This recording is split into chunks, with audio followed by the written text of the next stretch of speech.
Good morning, good evening, all. I hope you guys are doing well. Welcome to another session of Skill Matters for All. So आज के session में हम लोग tense and voice के बारे में जानेंगे. जो जो अहम चीज़ें हैं टेंस एंड वॉइस के बारे में we'll learn about various aspects with respect to tense and voice. I'm sure we know most of it, but this will be a kind of a brush up or a revision session for tense and voice, right? So I hope you will be enjoying my session, and you would also be able to learn or brush up your skills with respect to tense and voice. So without wasting time, let's get into the session.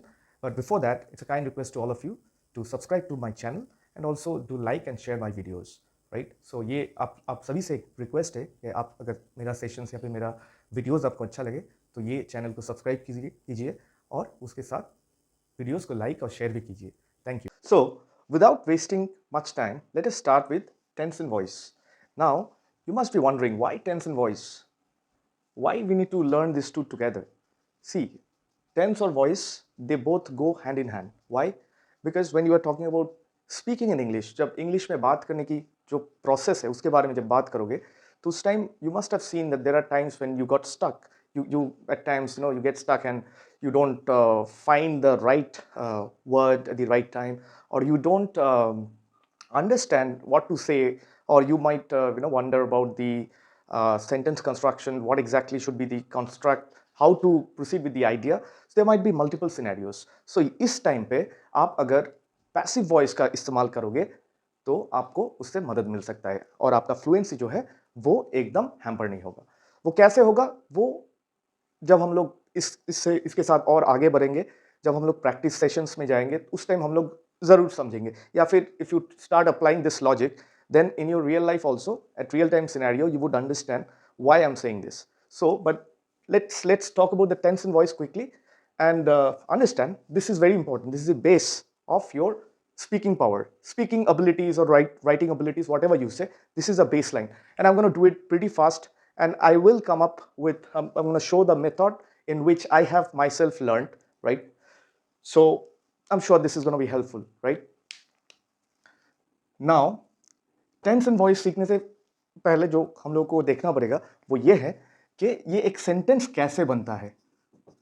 Quickly ये एक छोटा सा recap session के तौर पे आप ले सकते हो, या फिर down the line when we have started working we are doing a lot of stuff, और if in case you are a student you have just studying in class 10th standard और say 12th स्टैंडर्ड, और you are just you have just graduated from a college. So whatever your case be, ये एक recap session आपको बहुत help करेगा to just revise and rejuvenate with your communication skills. So sentence construction का अहम हिस्सा 3 category में हम लोग बांट सकते हैं, राइट? एक हो गया आपका सब्जेक्ट, एक हो गया आपका verb, and the third one is object.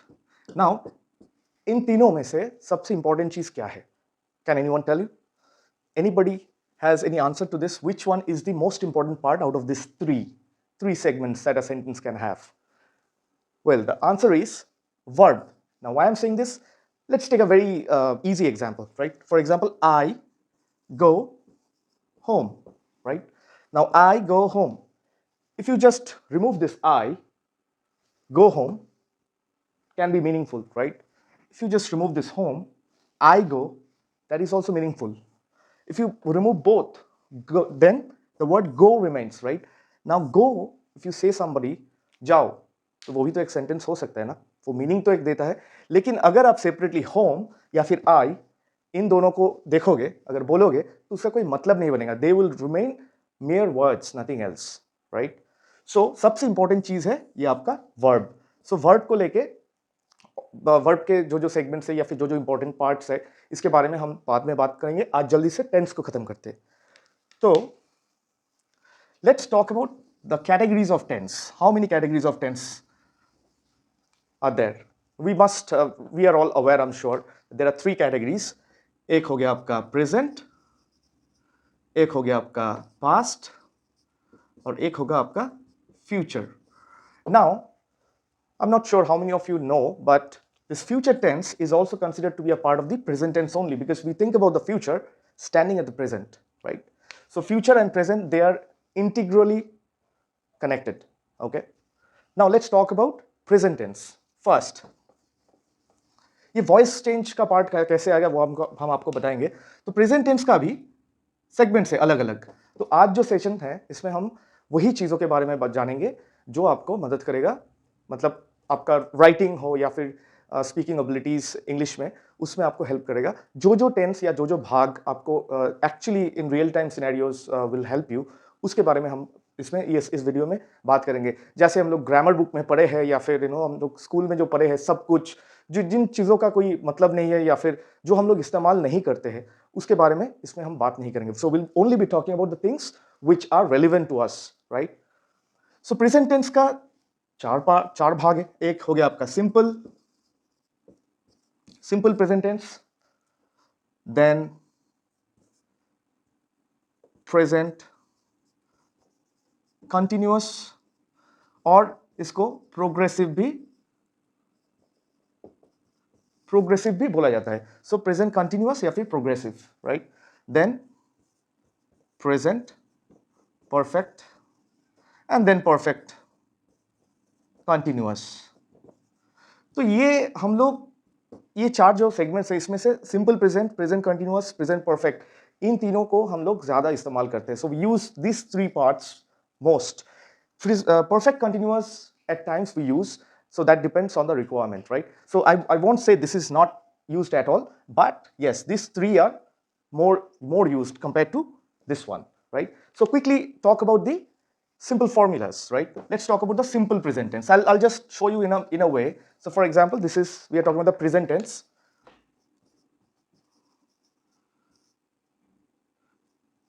So present tense का simple present tense का एक होगा आपका एक्टिव वॉइस और एक होगा आपका passive voice, right. So formula ये होगा subject, verb, object, right. So ये जो नॉर्मल सेंटेंस का स्ट्रक्चर है वही इसका फॉर्मूला है। इसका एप्लीकेबिलिटी कहां पे है? जो काम हम लोग यूजुअली करते हैं, जो काम कोई टाइम के ऊपर डिपेंडेंट नहीं है, कोई स्पेसिफिक चीज हम लोग नहीं बोल रहे। जैसे हम लोग खाना खाते, we eat, right. Now whether we have eaten something at a specific time some days back or a few hours back, or we are going to eat something, that's something that we are not talking about. This is not specific, time specific, right? So this is the simple present tense. उसमें आपको simple present tense use करना होगा। जैसे कि कोई भी natural या फिर नेचुरल एक्टिविटीज हम लोगों का जो भी है, जैसे हम लोग खाते हैं, सोते हैं, पीते हैं, या फिर जैसे सवेरे को सूरज उठता है। सो ये सब चीज जो है ये आपका नॉर्मल यूजुअल रेगुलर एक्टिविटीज है जिसके साथ हम लोग वाकिफ है, राइट। सो उस सिचुएशन में we need to use simple present tense. तो एक एग्जांपल लेते हैं, I, verb eat, rice, right. Now इसका अगर पैसिव वॉइस देखें तो ये होगा ऑब्जेक्ट पहले आ जाएगा, उसके बाद am, is, are. These are called helping verb, right? So present tense के लिए ये helping verb, usage of helping verb is very important. I'm gonna come up with a new session on the various aspects of verb, as I said. So but ये आपको याद रखना पड़ेगा कि am, is, are present tense के लिए do, does, am, is, are, do, does. These are all helping verb, right? Helping verbs for present tense. But for past tense, similarly, we have was, were, or say for example had. These things, these verbs would help at times. वो scenarios भी हम लोग discuss करेंगे बाद में। और future tense के लिए shall, will, would, right? So these are some of the examples of the helping verbs. Now object, am, is, are, and then ये eat का जो past participle form है, मतलब V3, present form, past form, past participle form. There are three forms of the verb, right? Here we need to use the past participle form. That means V3, that is eaten. So we'll see that. Then by, and then subject. मतलब I eat rice. Rice is eaten by, I हो जाएगा me, right? जैसे I अगर है आपका subject, object जब होगा वो हो जाएगा me. अगर he है वो हो जाएगा him, अगर they है तो वो हो जाएगा them, अगर वी है तो then we need to make it us. Now ये सब हम जब आगे बढ़ेंगे तो ये सारे चीज़ों के बारे में भी हम लोग बात करेंगे। Just heads up that I tried to give you. So ये हो गया हमका मेरा present, simple present tense, right. अब देखिए एक्टिव और पैसिव दोनों हम लोग एक साथ सीख गए, राइट। अब इसको अगर सिंपल प्रेजेंट से हम जल्दी से सिंपल पास्ट कर दे तो क्या होगा? सो सिंपल पास्ट का एप्लीकेबिलिटी क्या है? सिंपल पास्ट का एप्लीकेबिलिटी यह है कि आप जब whenever you are talking about some activity which is definitely time specific and that has been completed some time back, उस टाइम पे आप सिंपल पास्ट टेंस यूज कर सकते हो, राइट। सो फॉर एग्जाम्पल, मैंने कल खाया था, मैंने कल कहीं गया था, राइट। सो ये सब जो सेंटेंसेस है ये सिंपल पास्ट के अंदर आ सकता है बिकॉज ये पास्ट में हम कर चुके हैं, राइट। करेंट प्रेजेंट में हम लोग नहीं कर रहे हैं, या फिर ऐसा भी नॉर्मल एक्टिविटी नहीं है जो हम लोग रेगुलरली करते हैं, राइट। सो उस पे present I mean simple past tense applicable है। तो इसका फॉर्मूला भी प्रीटी सिंपल है, बस यहाँ पे आपका वर्ब का दूसरा फॉर्म मतलब पास्ट फॉर्म लगा देना है। सो आई ईट हो जाएगा I ate, right. Am is are के जगह यहां पे बस चेंज कर देना है was war, whichever is applicable. Rest remains the same. Subject V2 object. Object was war, V3 by subject same. So ये हो जाएगा rice was eaten by me. And so simple present and simple past दोनों खत्म है. Now you need to practice it yourself. Okay, I'm not sure when you talk whether you try and think whether you are speaking the correct English. Even while you write, there are multiple occasions that I've seen even people in my age group, they do make a lot of mistakes with respect to writing or typing the right kind of English language. So we just need to do this recap so that it helps or to just revise the old memories or old learnings a little bit. That is going to help all of us in a rather big time, right? So let us talk about now present continuous, right? So I'll just quickly rub it off.